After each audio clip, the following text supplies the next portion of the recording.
Siachen base camp. It is from here that patrols to the higher posts are organized. The camp itself is on relatively flat terrain, but the soldiers who move up the glacier and the Saltoro range to its side know the dangers ahead.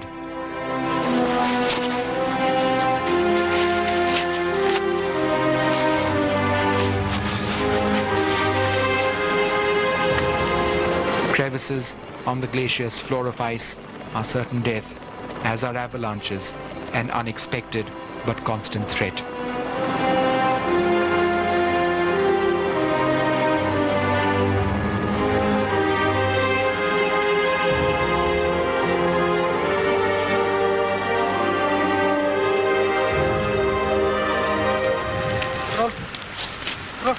Which is where dogs, like Birla, fit in. Don't let his looks deceive. This is not your friendly pet Labrador retriever. He's a Sena medal winner, an award he picked up after discovering 10 bodies under an avalanche in the Dras sector of North Kashmir.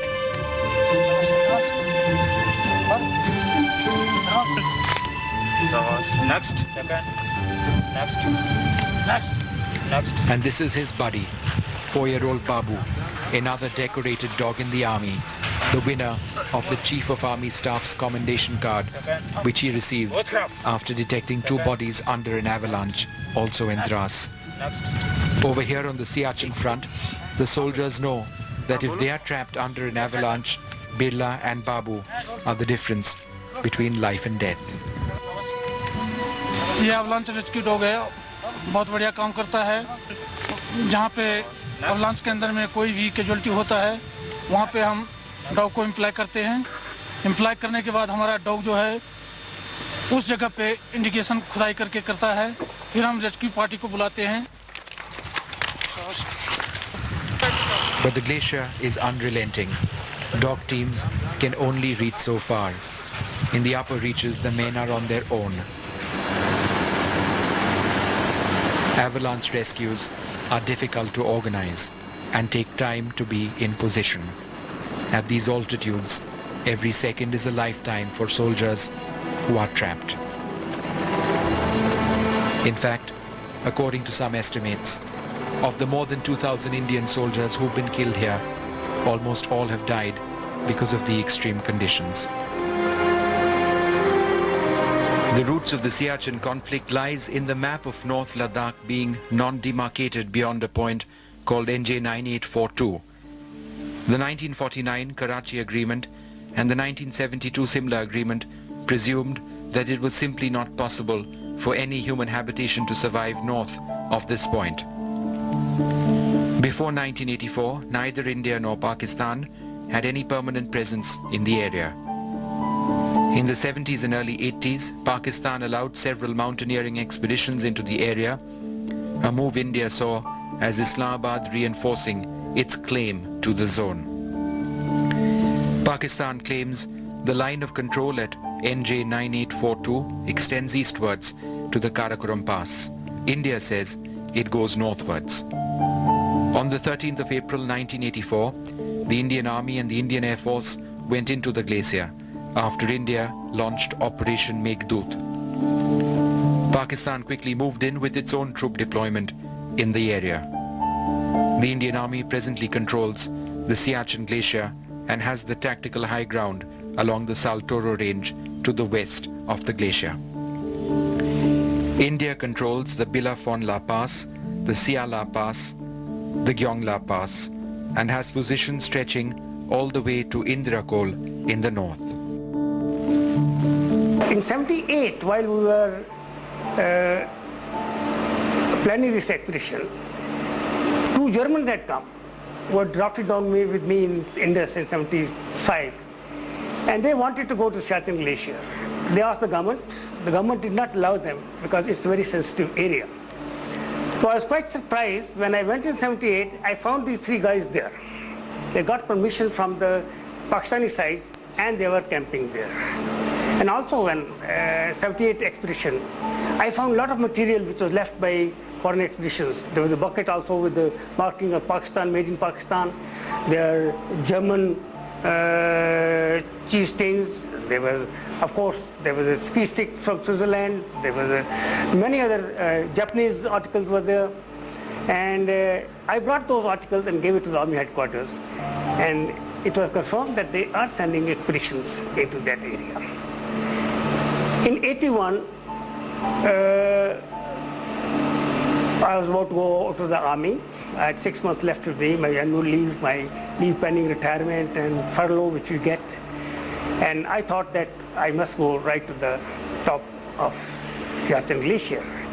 And we went on this expedition. And that's where we climbed all these high passes. Every time we went, every stage, the Pakistanis came and flew over us.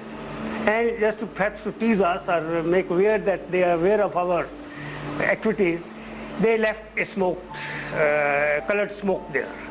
And they used to take turn right above us, and go back. And we were unarmed, and we were pretty scared in the first expedition which we went.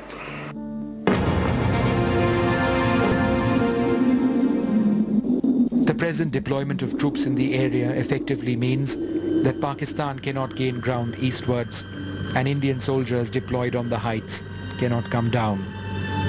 This is because geography favors the Pakistani positions. Several of their posts can be maintained by road or by mules. The Indian Army has no such option. There are many who believe that the high altitude confrontation between India and Pakistan is ultimately meaningless, that there is nothing either side can gain from the ultra high altitude posturing in a barren, frozen land which has nothing to offer. The Indian Army disagrees and points to the strategic value of the region. The goal, they say, is to prevent a strategic link-up between China and Pakistan-occupied Kashmir to the west. Many in the Indian Army say a pullback could potentially mean opening the gates to the Pakistan Army. There are concerns that if this was to happen, then in the future, the Indian Army might be fighting a near impossible battle up vertical cliffs to regain the posts that it once held. In summers, it is much better, and all the fresh rations, the special rations, are carried by the cheetahs and which are available over here in the base. And regular sorties are made, right from morning till evening. In fact, the cheetahs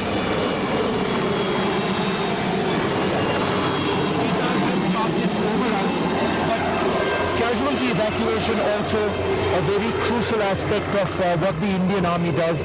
You see, the casualty evacuation so as to save the life is our main KRA today. And some of the steps that we have taken is that we moved the specialized medicines, the specialized equipment on the picket line itself. Also, we have a very good specialist facility now in Hunda.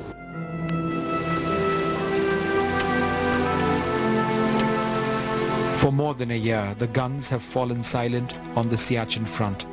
The ceasefire between India and Pakistan welcome news to soldiers of either side. But whether that ceasefire is the first step to an end to the Siachen conflict is still unclear. For the moment, brave soldiers of either side face off on the world's most extreme battlefield in a stunning, frightening, barren region named after a pretty mountain rose.